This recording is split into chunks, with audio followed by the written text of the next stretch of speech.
Christophe Girard, bonjour. Vous êtes Bonjour. candidat au municipal à Vénissieux, candidat pour la 4e fois. Oui. Vous n'avez pas assez de vous faire battre régulièrement comme ça depuis maintenant une quinzaine d'années? Vous savez, ça s'appelle la persévérance. Et la persévérance, je pense que c'est quelque chose qui paye. Et puis quand on croit à quelque chose, on y va et on le fait jusqu'au bout. Je rappellerai juste au passage, M. Gérard Collomb, avant de gagner le 9e arrondissement, il a fait 3 mandats. M. Forissier, pour parler de tous les bords, M. Forissier, avant d'être un excellent maire à mes yeux, a fait aussi 3 mandats.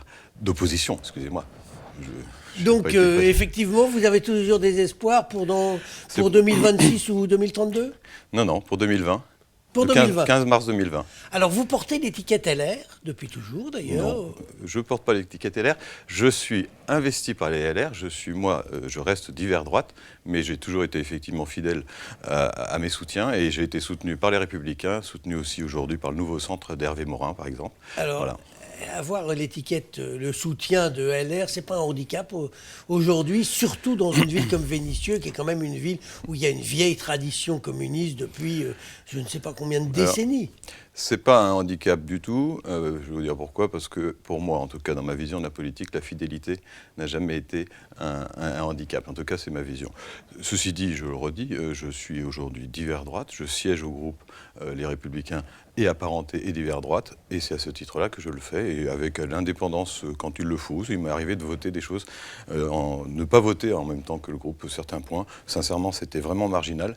Et ça s'est très bien passé. Mais je tiens à avoir mon indépendance. Alors, vous venez de dire que vous étiez à la tête du Nice où il y avait des EDI, mais vous avez plein de vos anciens amis qui vous ont quitté. J'ai vu que déjà, il y a plusieurs membres de LR qui sont partis et qui ont rejoint M. Blanc. On pourrait citer M. Jean-Pierre Communal, qui a été l'un des responsables de l'opposition à une époque. Et on pourrait citer M. Gouala, qui a été effectivement aussi militant LR. Comment ça se fait qu'ils sont partis chez M. Blanc? Ils ne s'entendent pas avec vous? Non, mais d'abord, on parle de militants. Là, ce n'est pas le cas. Première chose. La deuxième chose, c'est que ce sont des gens qui sont clairement sur une vision opportuniste. Et c'est pas, c'est leur façon de voir, c'est très bien. Et moi, je n'en voulais pas, donc je suis très heureux de ne pas les avoir. C'est ce qu'on dit quand... Oui, tout à fait, c'est ce qu'on dit. Alors moi, je vais vous dire carrément, M. Communal-Our, d'accord, quand il a gagné, entre guillemets, son siège d'opposant à Vénissieux, il y a bien longtemps, bien, sa femme a été embauchée par M. Gerin, le maire de Vénissieux. Quand vous connaissez le système communiste de Vénissieux, je peux vous dire que ça donne c'est très clair.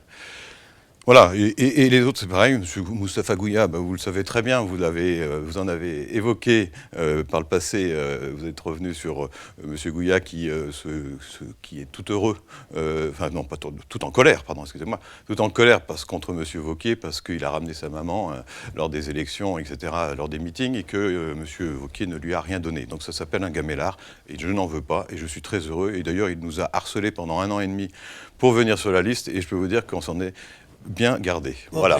Donc c'est pas un problème. Et c'est pas la seule personne qui est chez Blin et qui sont des opportunistes. Le problème, c'est que dès qu'on va chez Blin, on est opportuniste. Non, parce que vous avez dans votre groupe, par exemple, d'opposition à Vénissieux, des gens qui étaient des centristes et qui sont partis chez M. Blin. Oui, monsieur Iacovella, par exemple. Voilà. Mais écoutez, moi, j'ai pas de souci.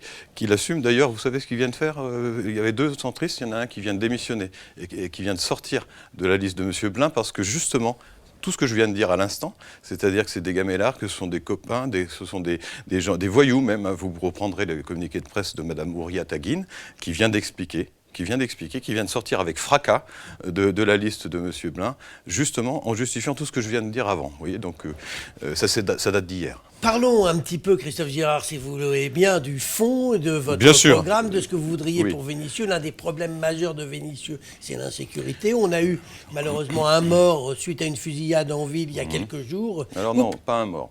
Vous avez le 11 décembre, vous avez un mort par fusillade dans le dos en plus. Mais bon. Deuxièmement, vous avez le jour de Noël, un homme qui est mort à 26 ans, donc 19 ans le premier, 26 ans le deuxième, qui est mort à coups de couteau, le jour de Noël. Vous avez, 15 jours plus tard, un jeune qui a pris des balles dans les jambes. C'est juste blessé. Oui, vous savez comment ça s'appelle, ça? C'est des règlements de compte entre bandes rivales quand vous ne que dans les jambes, c'est que c'est en fait un avertissement. Voilà. Ouais. Bon, donc voilà où on en est. Vous avez raison. Vous feriez quoi si vous étiez Alors, maire de Vénissieux? Parce que ça dépend de la police beaucoup plus que du maire. Oui. Non. Le maire a tout à fait son rôle. Je vais vous dire de façon très claire, Madame Picard a voulu prendre elle-même la responsabilité de la sécurité, c'est-à-dire qu'elle ne l'a pas déléguée, d'accord ? En tant que maire, c'est elle qui a suit pris directement. qui est l'adjoint, entre guillemets, enfin, elle n'a pas donné un adjoint, elle a gardé la compétence de la sécurité pour elle toute seule. Donc elle doit en assumer elle-même les conséquences. Je vais vous dire, la chose est très simple. 32 policiers municipaux à Vénissieux. 32 policiers municipaux, toutes les villes environnantes, qui sont à peu près, qui n'ont pas les mêmes problématiques que nous, sont pour 1 pour 1000. 1 policier municipal pour 1000 habitants. 66 000 habitants, 66 policiers municipaux Donc minimum. Faut doubler. Nous, on va tripler. À tripler. Et on va tripler. Et... Si vous gagnez. Mais c'est pour ça qu'on va gagner. C'est pour ça que vous allez gagner. Vous êtes très optimiste. Ah mais bien sûr, mais je suis optimiste. Vous savez, encore une fois, vous l'avez dit, persévérance, continuer. On a été sur le terrain. Ça fait 13 ans que je suis sur le terrain. 13 ans que je suis sur le terrain, pas en période électorale. Tout le temps. Et je ne croise pas beaucoup d'ailleurs des gens qui sont aujourd'hui sur les listes ailleurs.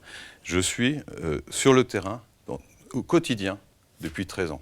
Christophe Girard, 2 petites questions. La première, si vous étiez élu, quelle serait votre première mesure ? Première mesure, il y en aurait un paquet de premières mesures parce qu'on ne peut pas... Non, il y a un chantier énorme sur Vénissieux. Ce qui est certain, c'est qu'il y a une chose, c'est la sécurité. Et la sécurité, ça ne sera pas une mesure qui va se faire en 2 minutes, ça se fera très rapidement, très rapidement. Mais vous doutez bien que tripler la police municipale, donner des moyens beaucoup plus conséquents, etc., ça va se faire vraiment, mais ça sera le premier dossier. Voilà. Le premier dossier, voilà. Il y a aussi un autre dossier qui intéresse tout le monde en parle, c'est l'environnement, c'est la qualité de l'air. Oui. Est-ce que vous rangerez votre camionnette qui pollue un peu plus, puisque vous avez pris une camionnette pour faire campagne? Oui, mais vous savez, une permanence avec chauffage, c'est pareil, c'est pas un problème. Mais vous avez les deux? Mais oui, mais c'est pas un problème. Attendez, je crois qu'on est sur ce problème de pollution, il faut le prendre au sérieux. C'est pas une question de camionnette ou pas camionnette. La camionnette, c'est important, c'est parce que c'est de la communauté, pour arriver à se faire connaître et à aller auprès des gens. Je vous rappelle que la ville de Vénissieux est une ville éclatée, que c'est pas obligatoirement aux gens de venir à moi, mais ça peut être moi d'aller vers eux. Donc ce principe-là, c'est d'aller vers les gens avec cette camionnette.